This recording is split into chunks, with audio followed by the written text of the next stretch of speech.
Hello and welcome to another episode of the Fifth Quarter Sportscast. I am Jared Judy and I'm here with my, we'll leave the status to later be determined, buddy Todd Corley. How you doing, bud? I can see you're doing better than usual, I feel like. We're hydrated. Is that what they're calling it now? That's right. How many deep is that? I don't know, 4 or 5. You lost track after one. This show's unofficially brought to you by 1800. I was just going to ask you. I was going to ask you what bottle are we using, but that answers it alone. It's like the GIF of peanut butter, creamy, smooth. I don't think I've ever heard of an analogy between a peanut butter and a tequila, but hey, there's a first for everything, right? Always satisfying, never disappointing. It's the opposite of my professional fan favorite Cleveland Browns. Well, you could take a peanut butter sandwich to work. I don't know how they would they frown on you. I guess you're working at home, so it doesn't matter. That's right. Oh boy. All right. Well, with that being said, let's get this party started. Somebody may have already done that. I feel like someone did. Yes. I don't think my pumpkin coffee over here has the same kick. Not enough. But no, not quite. Not quite the same punch. But all right, we'll kind of run down. I feel like this week's going to be a little bit more fantasy heavy than the last few. But we'll run through a couple 5 on the 5th topics here and get your take on it. And then like I said, we'll probably end with a little fantasy diagnostics here and dive in a little bit.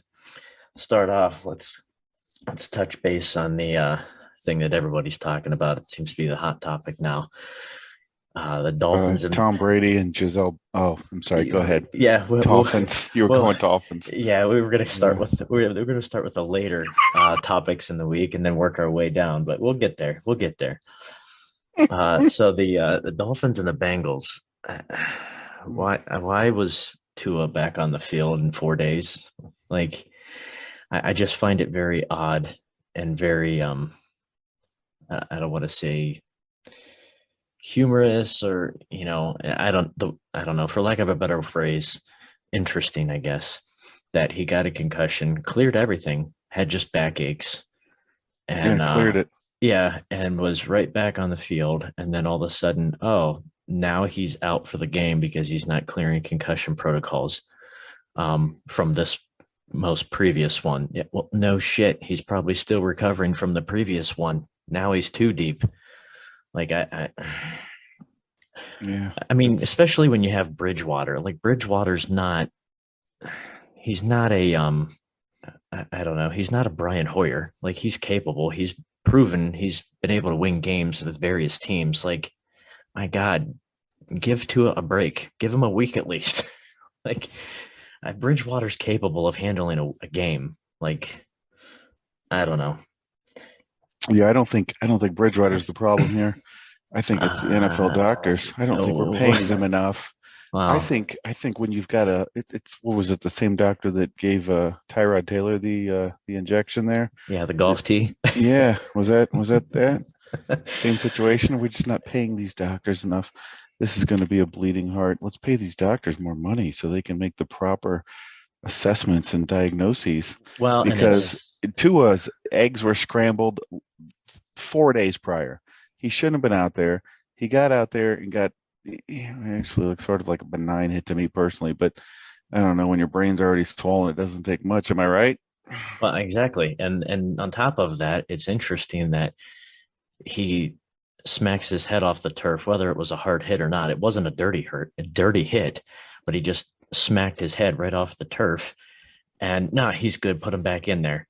And then all of a sudden you need a stretcher to take him off the field in the next game. But then coincidentally, you have Cameron Brate in the Tampa Bay game get his bell rung, and he got up and, he was a little woozy or whatever. They brought him out. No, he cleared. He's right back on the field.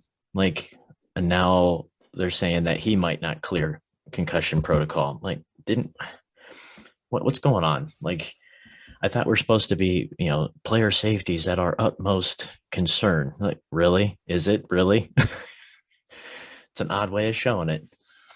Teddy Bridgewater. Teddy Bridgewater's not bringing any, He's not putting butts in the seats and he's not selling tickets. But then again, that Dolphins franchise hasn't been selling tickets in God knows how long either. So I don't know. That's true. Maybe they should put a sweet pool in the stadium, like the Jaguars. Yeah, that guarantees you at least a first round pick at the top of the draft. I just don't know. Like, I mean, clearly they said there's several mishandlings and several mistakes made. Well, whose job is it to guarantee that they're doing it right in the first place? A, and B, who's at fault here? Is it the Dolphins? Is it the spotters that clearly spotted an issue? Or did they not, I don't know. Or was it the doctor that's like, nah, he's good.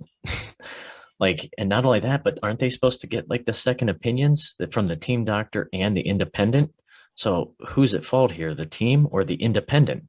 I mean, obviously they've already let the guy go. So I don't know. I don't feel like this is going to be the end of it. I feel like there's going to be a lot of digging going on. And checks and balances. Yeah, I don't think this is going to be the end of it. Might be the end of 2 on my fantasy team, I'll tell you that.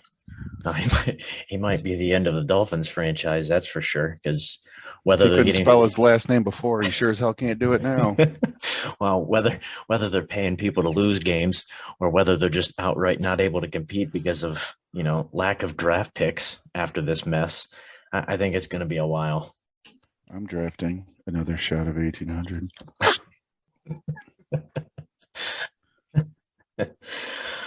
Oh, just like you moved on to the next class, let's move on to number 4. Right. The Seattle-Detroit game. My God, I know they say defense wins championships, but I guess if you put up, over 80 points, with the total, something's got to give eventually, right? I mean, did the defense not get on the plane, or what happened here? Like, it's amazing. Geno, TJ Hawkinson. What can you do? I mean, Geno's unstoppable. Hall of Fame. Put him in right now. First round ballot, right? First rounder. I mean, Geno Smith and Jared Goff look like Pro Bowlers. Yeah. I mean, they look like the next coming of Patrick Mahomes and Tom Brady, like 2.0. Like those are that's the next. Everybody saw this coming. Anybody who watched Hard Knocks saw this coming. Just kidding. Nobody watched Hard Knocks, and nobody saw this coming. They're straight trash. No. Well, the only thing is, I thought it was funny. They were talking to, the McAfee show and all over, social media. Oh, Hard Knocks in Detroit, and it's like nobody cares about Detroit. Nobody watches Detroit during the season. No one's definitely damn well sure going to watch them in the off season. The only thing that kind of remotely had me intrigued was the fact that Tim Boyle and Jamal Williams, former Packer players, were going to be on it. But then I'm like, no, that's still not enough to make me want to waste hours of my life watching the Detroit Lions. Like I can't do it. Can't bring myself to it. I already got to watch them twice a year when they play the Packers. I definitely don't want to do it in addition to that. Like I'm not doing it. Go ahead. Make yourself comfortable. That's right. Shirt's coming off. I can't do this. What would Bert Kreischer do in this situation? He would do some tequila and take his. He'd turn into the machine. Yeah. I don't know that you have too many Russian stories like he did, though. God, I wish. Some of Putin's listening. More or less, I'm sure. But yeah, go Seahawks. Rah Lions. I just don't get it. I did look at, some over-unders and some prop bets, and I was like, I'm staying away from that mess. I'm not even touching it because who knows what those two teams, it could have been a 9-3 game, or it could have been a 50-52 game. Like those teams are trash. They're just straight up garbage, and it's whoever has the ball last is going to win. Yeah, I don't know. It's the Lions and the Seahawks. Like, what do you expect? NFC Championship preview. I don't know what I said in episode 1, but I'm taking it all back. Seahawks and Lions. I'm telling you right now. Mark it, baby. Yeah, I think we might have to go back and do some editing because I'm pretty sure that wasn't on the radar then. We should go back and look because I'm standing by it. Whatever I said, I'm in for all of it. Well, we'll have to. I'm easily swayed. Yeah, I'm sure there's a lot of people going to be putting a lot of big parlays together on the Geno Smith and Jared Goff train moving forward, and I feel like it's going to end badly. That's right. I'd take either one of them right now. I mean, don't get me wrong. I got Jared Goff as as a starter in my league, and I'm going to ride that train until it burns down because God knows I don't have much else to rely on my roster. Yeah, I've got David Carr's little brother and fucking Dak Prescott. He's got a bum hand. Thinks he's coming back in 2022. Neither one are legit. This is garbage. I hate the world. Let it burn. I'm like the goddamn Joker in this league. Well, hey, you got a couple more wins than I do, and That's true. I mean I have zero. So God hates you. How the hell do you score 118 points in the fantasy league and lose to the guy with Jesus Christ? yeah, You're gonna trust me. There's a few things around here that I may have broken. It's amazing. It's And not only that, but we'll get to that later. I have more points in that league for this past week. I could have beaten 9 of the 12 teams, and 9 just because I can't beat myself, which if I could, I probably would have lost to myself as well. that's right. But You're your own worst enemy. I just don't understand how I have the most points, the third most points of the week, and still can't compete. But that's neither here nor there. That's just typical. So moving on from that dumpster fire at number 4, let's go to number 3. Are the Ravens done? Like, I wish they were. They should have never existed. They should have never been brought to town. Because you know why? Because the goddamn Cleveland Browns should still be the Cleveland fucking Browns. Ray Lewis should have been a Brown. I don't care who he murdered in Akron because guess what? Stupid games, stupid prizes. But I'll tell you right now, they should have won the Super Bowl. It should have been Trent Dilfer's half-wit scrambled egg ass standing there next to Arthur Modell hoisting up the Lombardi trophy. But instead, we get this shit show, the goddamn Ravens and their flying porta potty outhouse logo and seasons 1 through God knows how many, 3 or 4, straight trash. The Baltimore Ravens, I don't ever want to win another game. I'm the biggest Bills fan on earth this past weekend. I could not have rooted for them more. I didn't even give a shit that I was playing against Josh Allen in one of my fantasy leagues. To hell with the Ravens. I wish the Ravens were done, but the problem is they're not. They got Lamar Jackson. They're going to win at least 8 more games. They have Lamar Jackson at least for this year. If they don't pony up, they won't have him after this year. And at that point, they may be dead because they have very little talent on either side of the ball. The Ravens defense is a shell of what it used to be. And let's be honest, the whole offense runs through Lamar. If he's off, that whole team stinks. If he's on, that team is fire. But like I said, as far as talking, defense, how in God's name do you give up 20 unanswered points? And again, this is one of those analytics, look in the rear view mirror type of things. You go for it on 4th and goal, and you put your trust in the defense that just gave up 20 unanswered points. Like, did you think, well, they haven't stopped them the whole second half. I bet they can come through on this drive. Why not go for the guaranteed 3 points and just take it, try, because your defense still has to get a stop. At least then you'll be hoping to get a stop and at least force them to go the full length of the field versus trying just not to lose. Like, I don't know. And I understand going, for the win, but given the fact that you haven't been able to stop them for the whole second half of the game, go for the points. Like don't expect me to answer the inner workings of the most hated brotherhood of. You got Harbaugh in Baltimore. You got Harbaugh in Michigan. Jesus Christ! It's like Matrix. And they both play the same. They both play on the edge. Terrible. And their decision making is questionable at best. They'll never win the big game. So there might be a Santa Claus. I don't know. Christmas might be real. I mean, I for one, I'm okay with neither of them winning. I'm fine with it. More so Michigan than anything else because I don't really have any ties to the AFC North.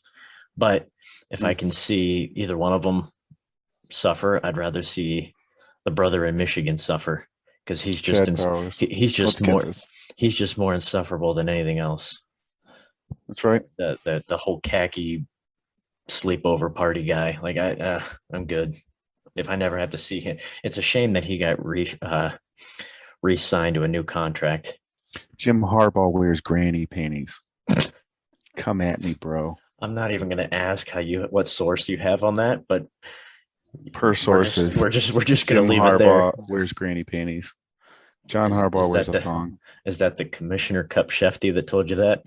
Per sources, I can't divulge. Oof, yeah, well, God, thanks for that image. We'll just leave it at that. Oof, move on. Let's on to the khakis on the next fifth quarter sportscast. Yeah. All right. Let's go to depths we never thought we'd go to. Three knuckles. Yeah. As far as 5 on the 5th, move to number 2. Rodgers throws his 500th touchdown. I know you care about it. Well, the only reason I care about it is for the simple fact that there should have been more scoring, I would have thought, in that game. Dobbs drops that, and everyone's comparing it to the Dez Bryant no catch from years ago. I don't know. What do you think? Do you think it was a catch? I mean, I don't know if you saw it or not. I'm sure you saw highlights. I mean, obviously the rule, you got to maintain possession all the way through the football move, which is hitting the ground. But then I also, the ground can't cause a fumble. I don't know how that works in, completing an incomplete pass, or I don't know. But again, regardless if it was a catch or not, the ball came out when he hit the ground. And then LaFleur challenged it, which I thought was probably one of the dumbest challenges I've ever seen. Like, it's all over the Jumbotron. It's pretty obvious. I don't know why you'd waste a timeout, especially in that scenario. But I don't know. What did you think? Dez caught it. I think Dez caught it. If you're asking my opinion, yeah, Dez caught it for sure, 100%. I'm not even a Cowboys fan or a Dez Bryant fan. I have nothing invested in the Cowboys or the Packers, but I know this for sure. I'm just glad in that game that he got screwed, because even if it wasn't against the Packers, I'm glad it didn't go their way, because I'm tired of hearing about Dallas. But regarding this game, as far as the 500, Sterling Sharp had a fantastic game.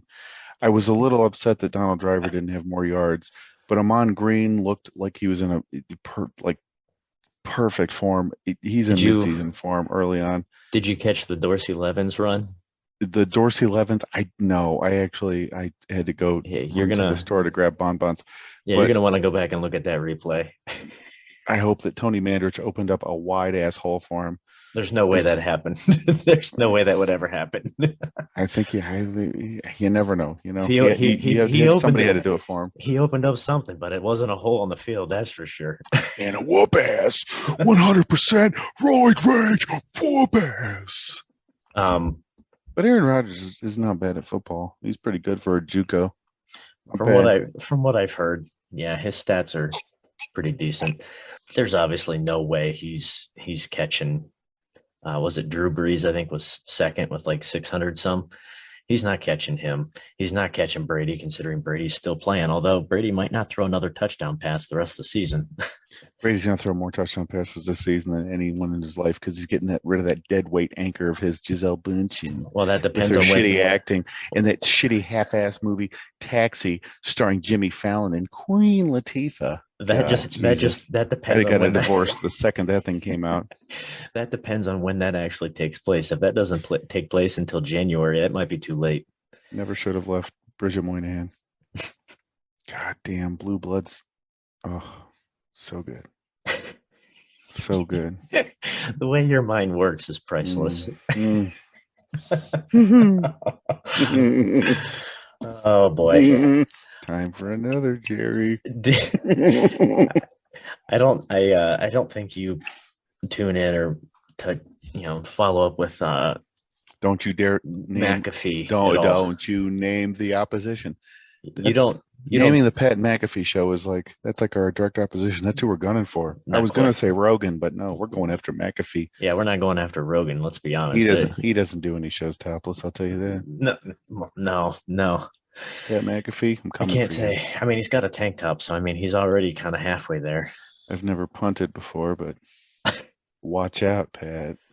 Well, he was talking to Rogers, and they have Rogers Tuesday every Tuesday, and they were talking to him, and he had a lot of good things to say about Dobbs.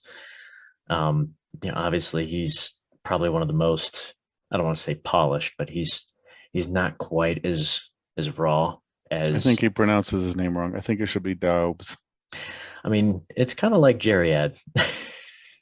Your name is your name's broken. I feel Somebody like we have needs to something. fix it. I feel like we have something slightly in common. Your name is broken. um, Let me fix it for you. I don't know what their plans are for Christian Watson. I mean, it seems like ever since he dropped that 75-yard bomb, they just kind of find little short push passes and end arounds for him. But it seems like Dobbs is the guy he wants to be, that deep threat, that every down guy. But Yeah, Watson's one catch for 8 yards really lit the world on fire this past week. yeah, It well, the was thing, well, pivotal. and he's saying that Dobbs has this much talent and all this stuff, but he also said at the beginning of the season, like, hey, if you can't be in the right place at the right time, you can't catch the ball, you're not going to be on the field. Well, unless you rely on Sammy Watkins, who's already on the IR, or Randall Cobb, who typically gets through about 4 or 5 weeks before he's hurt. I don't know who else you're going to rely on then. The Tunyon only coming off of, person, let me I mean, tell you something. Tunyon coming off the IR. Listen, there's one person you're relying on in this team, and you got it wrong. It's number 2, Colorado Buffalo. Well, it's not even 2. It's number 2 in the program, number 1 in your heart. It's Mason Crosby. No, you got to You rely. know it, and I know it. No. You know it, and I know it. He's kicked in high altitude. He's kicked in no altitude. He's kicked at Boulder Field, baby. Boulder, Colorado. Folsom Field, Boulder, Colorado. He's kicked at Lambeau. Listen, the one stalwart in this entire team. It's Mason Crosby. The one you got to worry about is the long way too much snapper. attention to Aaron. No. You got to worry about the long snapper because when the long snapper operation was a disaster last year, Crosby didn't have a good year, and that's what killed us. The special teams lost us so many games last year. Let me tell you something. I haven't seen a human being check anybody out at Walmart in 5 years. Why the hell do you even need a long snapper? Have a goddamn one of those self-checkouts. Have a machine come in and throw them the ball, snap it, place it, whatever. It's fine. It's 2022. It's damn near 2023. Have a machine snap it to Mason Crosby. You guys got yourself another Lombardi trophy. Boom.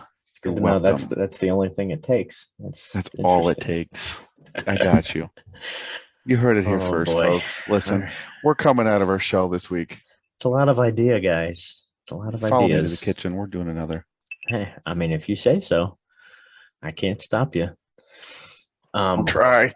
The last thing I want to touch on that game, and now that we're talking about the ideas, I'm sure you'll have quite a few. Did you watch any of that game or most of that game? I saw. Listen, I'm going to tell you a little secret. Oh, boy. I'm a Browns fan, number 1. But during commercial breaks, I watched the Red Zone.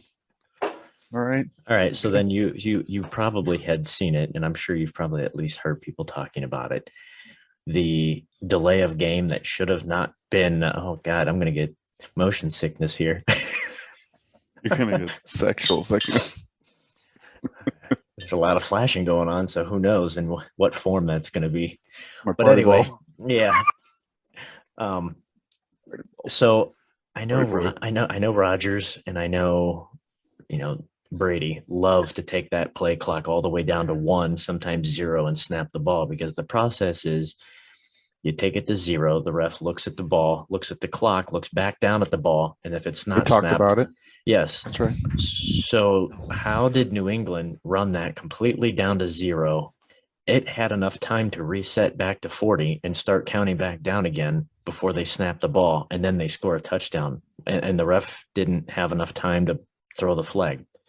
Like, there's got to be some better method, because that was at least a good 2 to 3 second difference between the play clock running out and resetting itself. Like, that was ridiculous. Not everybody's synapses fire as quickly and as efficiently as this machine right here. Okay. Well, then we need to talk to Tua's doctor and get somebody in there to fix them. I know that's right. Good luck. Good luck. You let me know how that goes. I mean, if the synapses aren't firing, then maybe we should get a hold of that guy that ran on the field at the Rams game and get him. He seemed at least a little bit more energetic than these refs. So speaking of the freight train that was Bobby Wagner, what in God's name is going on with the Rams? Like, Matt Stafford looks just as mediocre and average, if not worse, than he did in Detroit.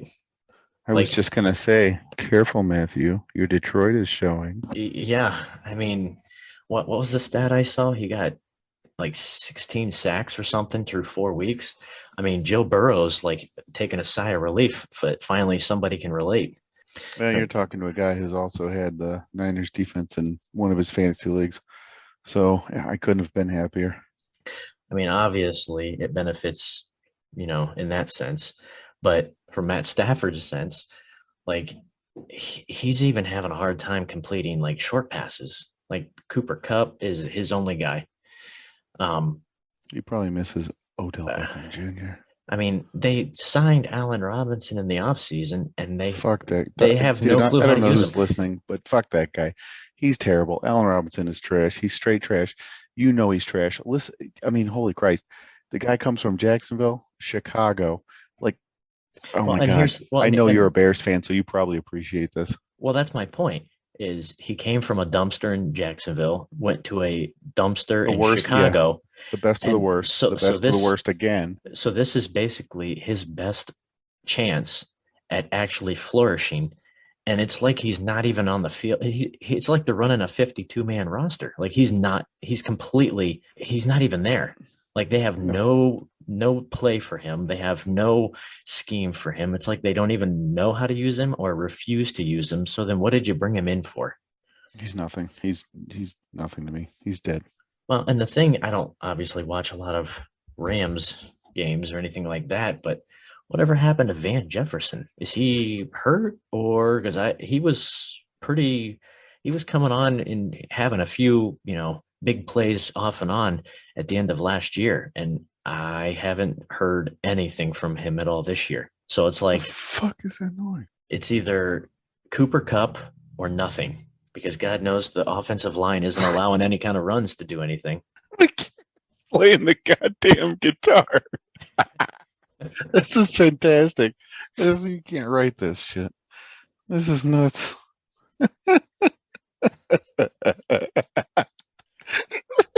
Oh, if only it was a visual medium. This is so good. This is great. Oh, God. But yeah, Robinson, 2 for 7 yards? That's great. Targeted 5 times. Well, and I don't know. Or no, 6 times. I'm sorry. Yeah. 6. Yes. 6. He's 6. He targeted 6 times. Caught 2 for 7. I don't get it. The Trent Richardson of wide receivers. Cam Akers, he's irrelevant. Great. Henderson is irrelevant because the offensive line isn't getting any blocking, which is why Stafford's ass is on the ground every single play. That's just crazy to me, because if you look at the stat line for that game, they said Bosa, they were down. Bosa had 9 pressures or something. Listen, Bosa's gonna Bose, right? I mean, exactly. He's a Buckeye, But what about the rest of the offensive line? I mean, Jesus. I mean, you do what you can do, right? I don't know. So you're gonna run the ball 15? That's 18 or 18 times. Two of those rushes were Stafford. That's sickening. Well, and they're in the same situation. Threw the ball 48 times. Matt Stafford threw the ball. I just saw this. This just in. D. Yeah, this is it. That's Matthew my point. Stafford, 48 passes. Yeah, but look at how many were thrown. Christ. Look at how many were thrown to number 10. A good majority of them, because that's the only guy they have. And Tyler Higbee. They're becoming so one-sided. Cooper Kupp and Tyler Higbee should be earning hazard pay out there. Good Lord.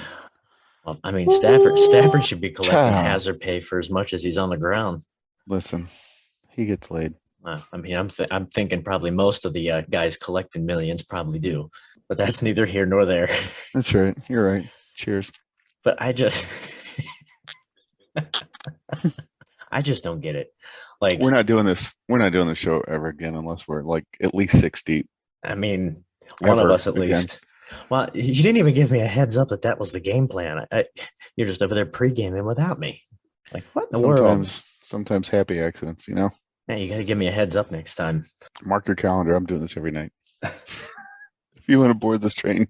Oh Shit. boy. Granny panties. Jim Harbaugh, you heard it here first. We're gonna get sued. So yeah, I guess to kind of top it off, I don't know. It's interesting that you see the Rams just win the Super Bowl and they're struggling, and then the Bengals, they Super Bowl runner up, I guess if you want to call it that. They were in the Super Bowl and They they won look the like AFC. That's factually correct. correct, yes, but they look like crap at the beginning of the year. They were not the same team, and they didn't really have much of a personnel changeover or roster changes, yet somehow they seem to struggle. So I don't know. I don't think the Rams are a deep threat in that conference anymore, or that division anyway. I think it's going to be, if they keep playing that way, I think it's going to be the Niners that are running away with it. Oh, that's interesting that you named San Francisco as a contender there. If we go back, we're gonna have to have insert whoever the hell we have. We don't have. There's only it's a 2-man show here at True. the fifth quarter sportscast. But if we were hiring for some sort of lackey and we had him run back, I'm pretty sure that we'll just call him Jamie because all pieces of shit that would be subordinates to us would be called Jamie. I think if we had a Jamie in the studio, we could have him run back episode 1, and I'm pretty sure that Papa Bear here would have predicted a San Francisco, probably if I were guessing, and this might be the 1800 talking, a San Francisco Tampa Bay NFC Championship. Well, I'll say San Francisco looks likely. Tampa Bay, man, I don't know. Listen, God I don't damn it. know. What did we already talk about? Tom Brady's unloading about 115 pounds of unnecessary dead weight in the name of Giselle Bundchen. Okay, listen, if he would have listened to me, circa fucking 2004, he would have been with Bridget Moynihan. Okay, if you ever see the movie The Recruit, How do you think trust me. How do you think If you ever watch Blue Bloods, let me tell you something. Okay, listen, you need her in your life. How do you think they split up that prenup?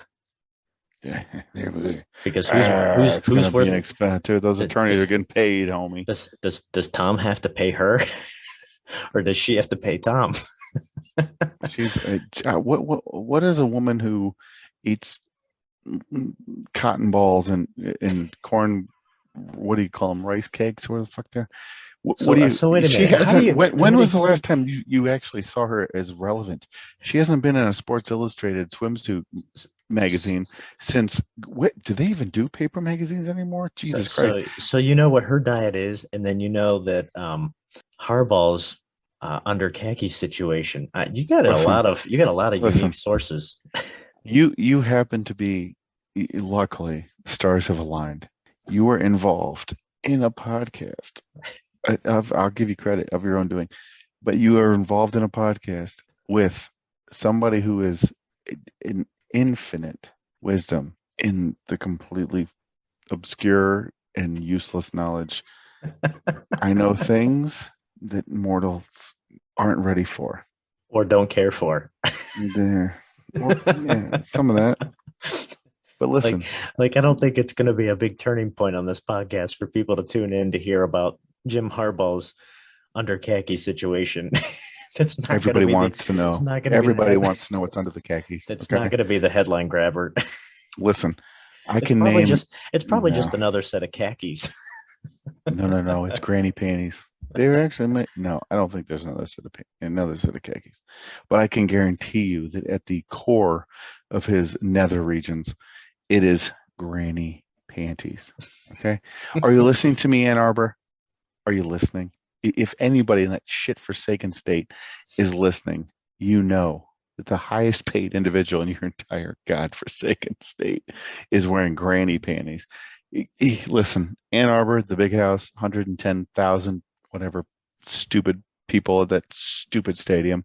All of you, picture your audience in their underwear. The guy in khakis with the headset on Saturdays, granny panties. So is that a reverse then? Instead of Yeah. him having to picture the crowd has to picture him. Tables have turned.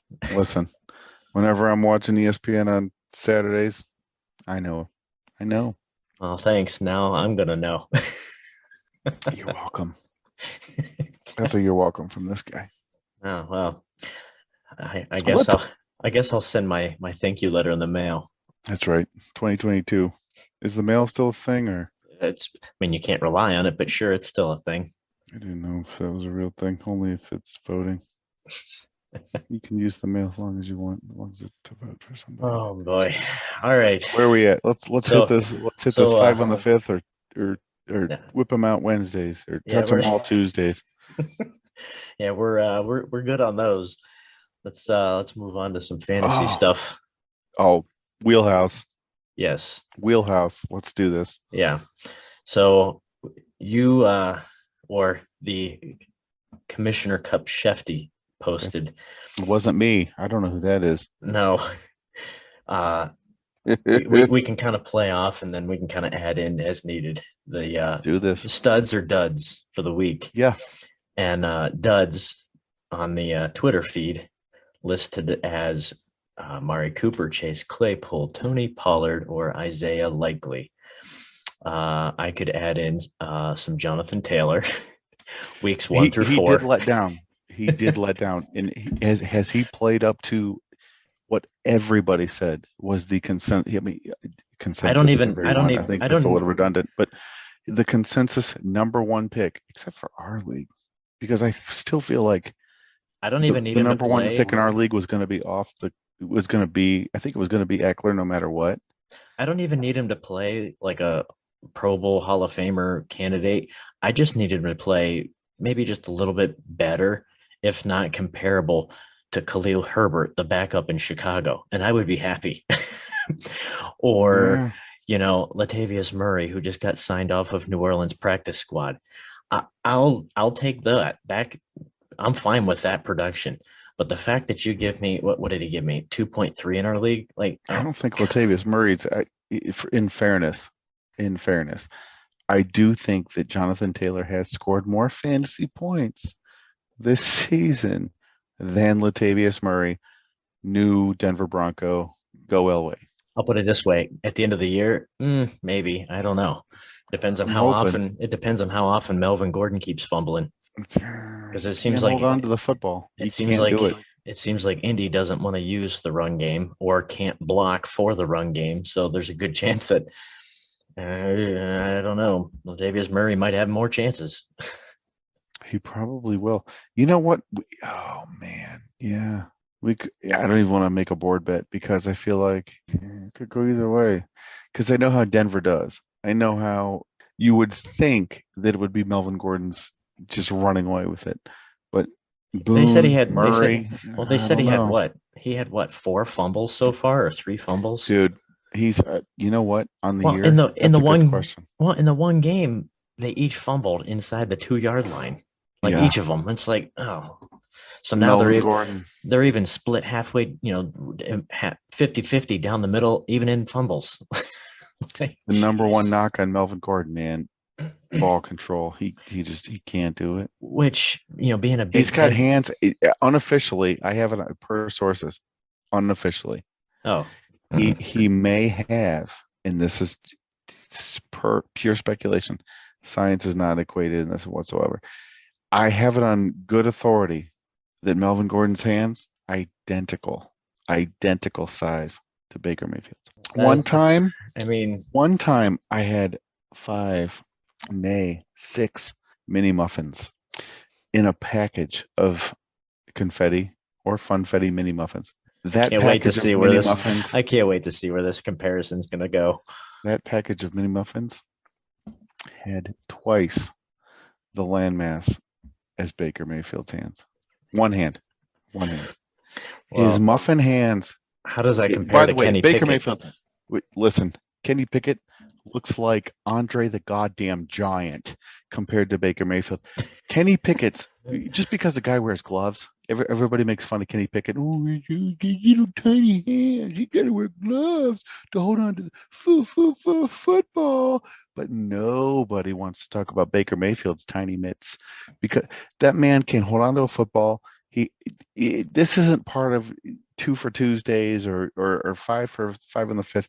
Listen, Baker Mayfield, on the red zone, all I see are Baker Mayfield passes getting knocked down at the line of scrimmage or hit up at the line of scrimmage, intercepted by their team.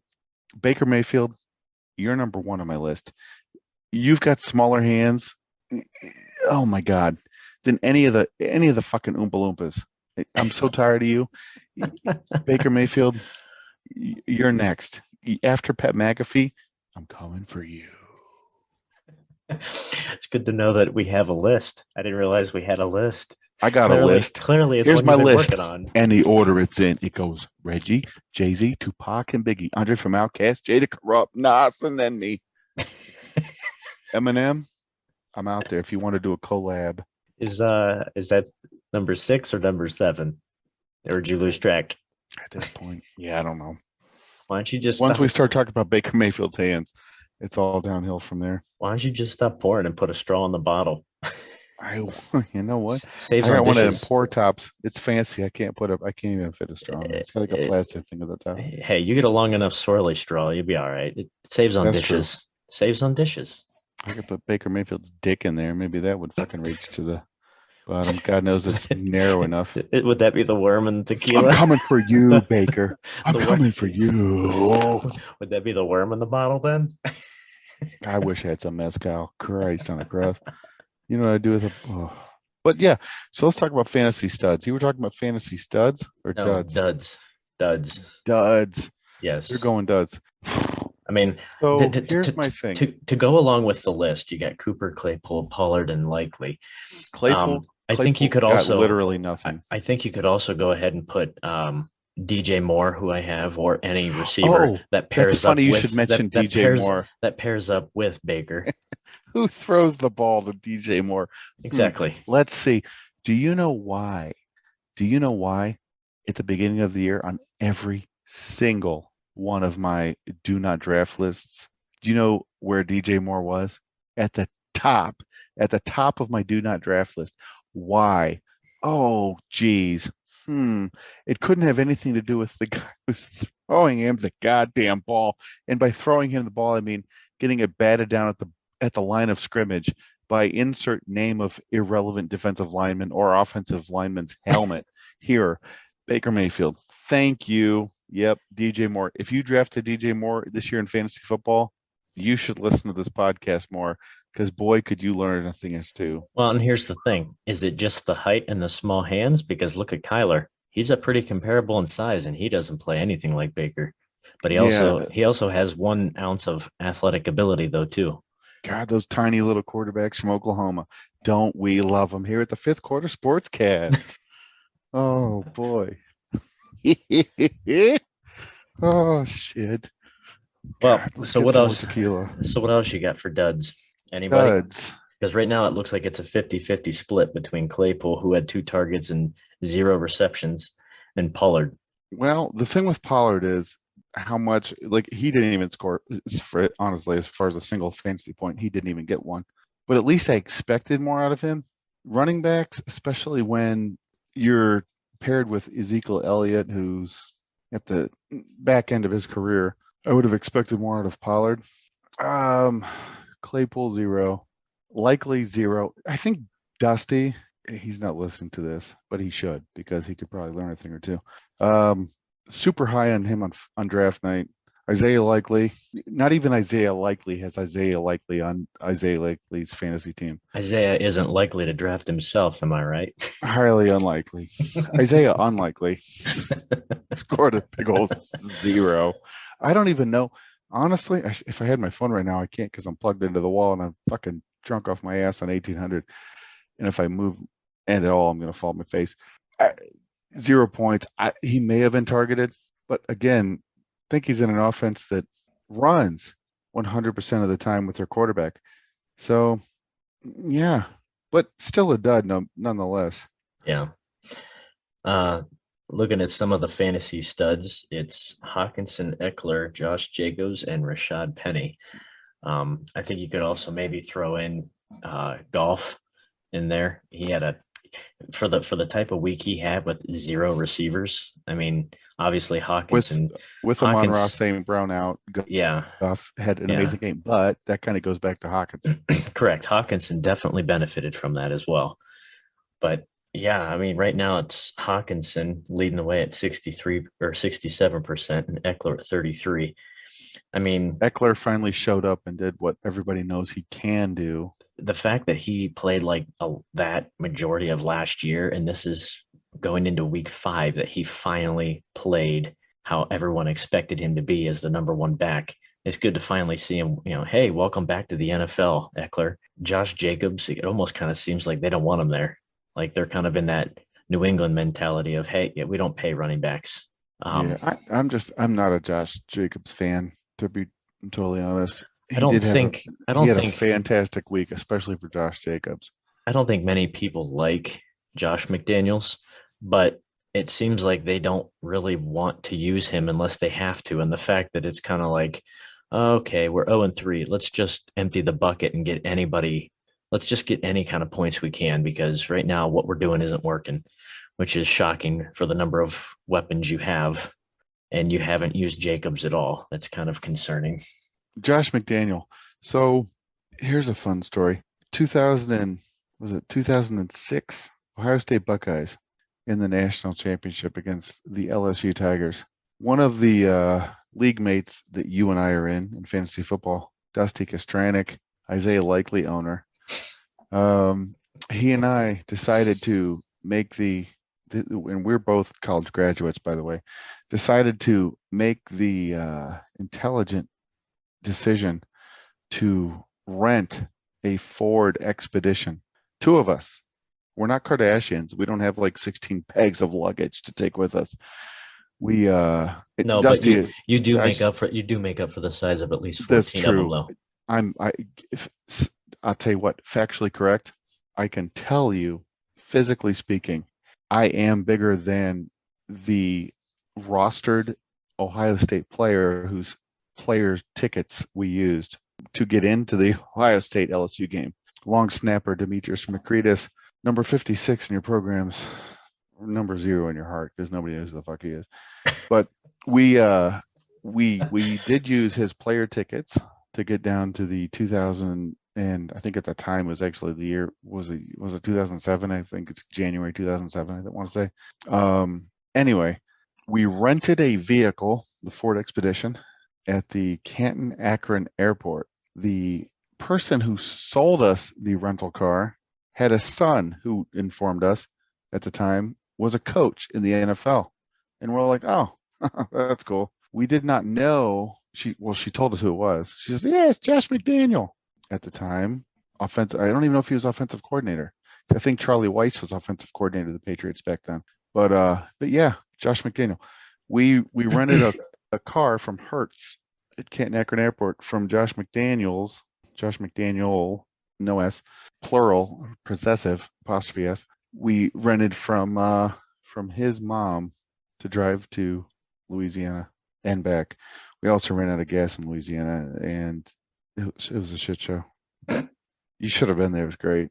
It was the first time in my life I've ever been in a vehicle that physically stalled out of fuel. Can't say I've ever been in one like that. It was terrible. Never been in that situation. Let's do another shot.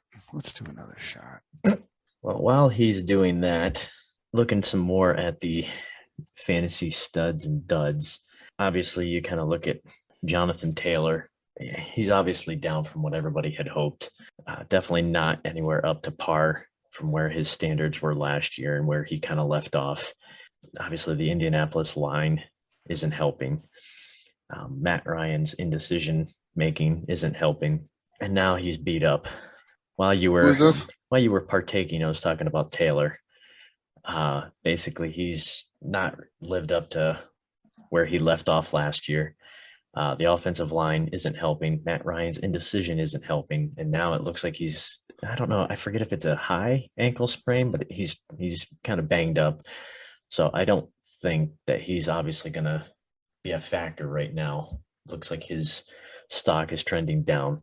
To kind of piggyback off of one of the earlier topics, Jamal Williams, at least for the small time being, he's trending up. He's obviously touchdown dependent, but with the way that the teams they're playing has zero defense, he seems like he's swinging for the fences and he's getting at least one touchdown, if not two, every week. So I'm going to ride him as long as, as long as DeAndre Swift isn't playing. Correct. As long as I can keep riding him, I'll just keep banking on it. This week was definitely the week of the kickers, fantasy wise. I got 18 from Greg Joseph from the Minnesota game. I was kind of hoping that game would have went the distance and then went into 5 quarters, because I'll tell you what, I was getting a crap load of points from him from the game over in London. And then obviously the Bills game came down to a field goal to win the game. And then the aforementioned number 2, but number 1 in our hearts, Mason Crosby, MVP, Packers MVP, team all MVP, the way Walter down, Payton Man of the Year award winner, 2022, all the way down to the almost the bell ring of quarter 5 to kick the game-winning field goal. It definitely was a big game, or a big week for kickers in general, fantasy and on the field. Obviously, it's not news at this point. Everyone's kind of had some time to digest and go from there. It was kind of mentioned earlier with Latavius Murray, Javonte Williams, and him being a 50-50 split obviously wasn't ideal to begin with Melvin Gordon, but now with him tearing everything possible the interior in his knee, cruciate, interior cruciate ligament. It's gone. He tore everything. There's nothing left. He's obviously done for the year. So now you have the fumble master 5,000, Melvin Gordon, potentially going to lead the way, at least temporarily. And then you got Boone in the back right behind. And then they're bringing in Latavius Murray. Now, granted, Murray has proven that he can handle the rock. He's proven he can be a workhorse, but I don't feel like he's ever been the number 1, every down, 3 down back, really anywhere. Has he? I know he had a pretty good run for a little while in Minnesota, but it's always been the Dalvin Cook show ever since he's been there. And then for a while he was with the Saints, but that was a 2-headed monster for a while with Kamara and Ingram. And basically Murray kind of got snaps in when Ingram was hurt or Kamara was hurt or whatever. So same with Baltimore. Yes. I think and plus Baltimore, they had Gus Edwards, the Gus Bus. Yeah, and who was the third guy? I mean, obviously they have Dobbins, but wasn't there a third one? They have Justice Hill too, who that's who. Yeah, he chewed into it. Latavius Murray. God, you got me the fucking McDaniels bullshit.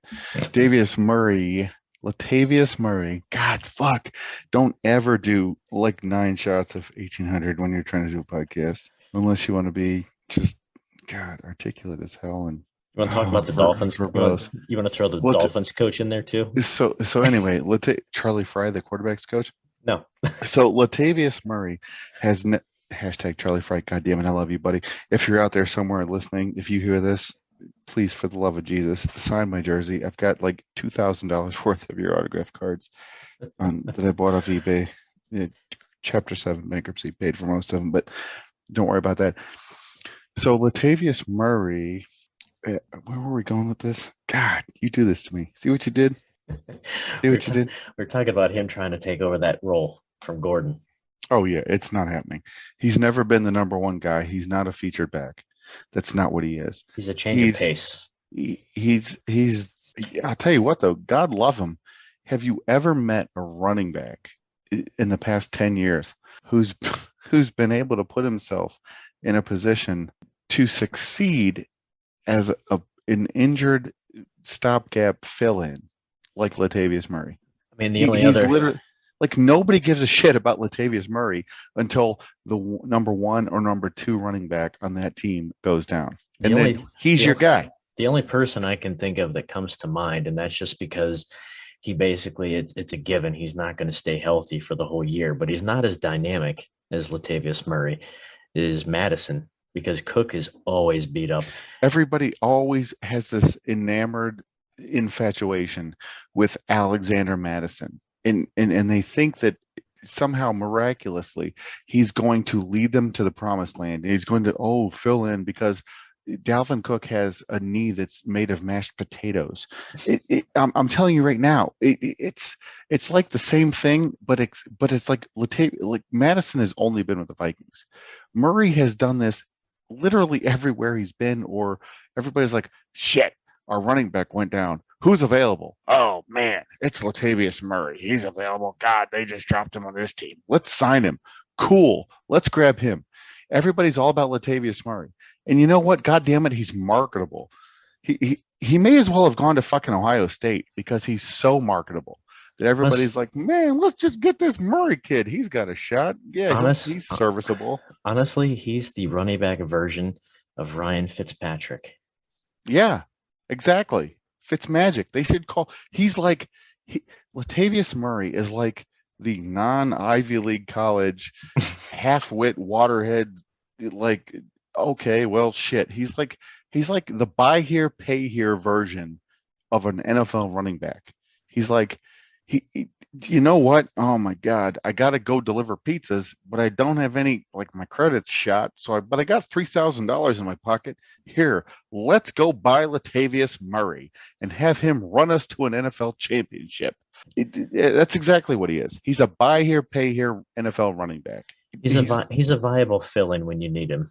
That's all he is. He's not a reliable year-long. No, but I'll tell you what, there's some assholes right there in Fantasyland who are going to spend a lot of fab on Latavius Murray, hoping that he actually does something for him. You know what? I've seen that movie. I know how it ends. Hey, depending on the situation and depending on the need, he could fill in for a couple bye weeks or, injuries or something like that, because the running back depth is very shallow.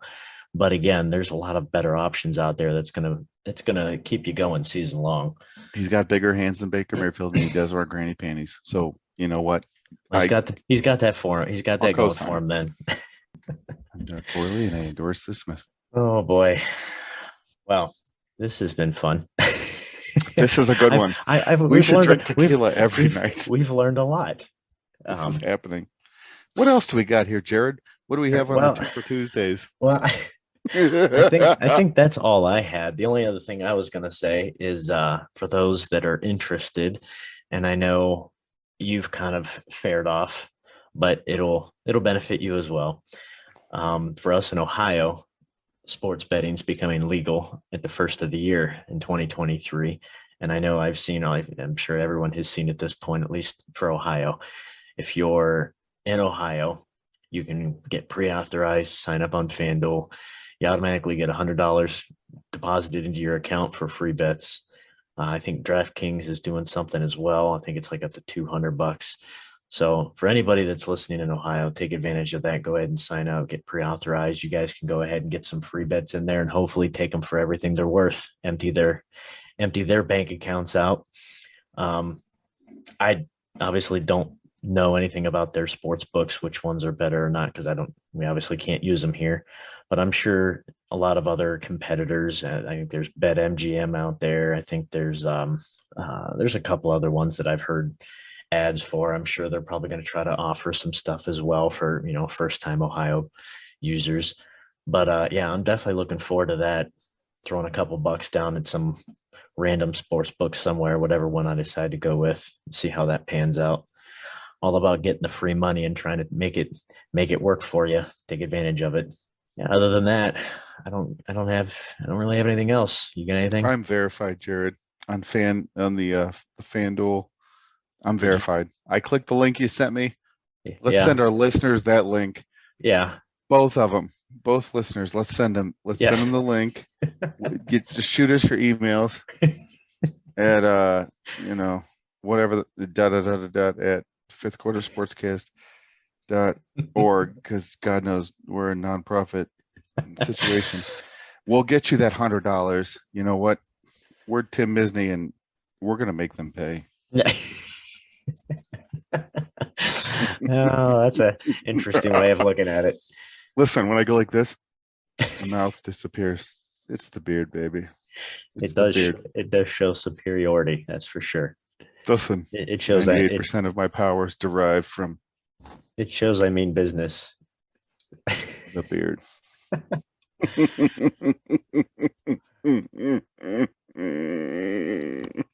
Well, that'll wrap up this episode. It's been a fun one. Good luck editing this shit.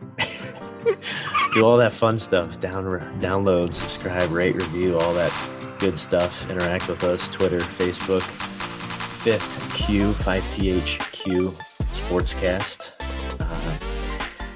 So hopefully Todd indulges again, and the next episode will be just as fun. Until then, catch you on the next episode. Stay tuned. Next week we revisit 1987 with the Cleveland Browns defeat the Denver Broncos and Rich Carlos. Thanks for tuning in, fellas.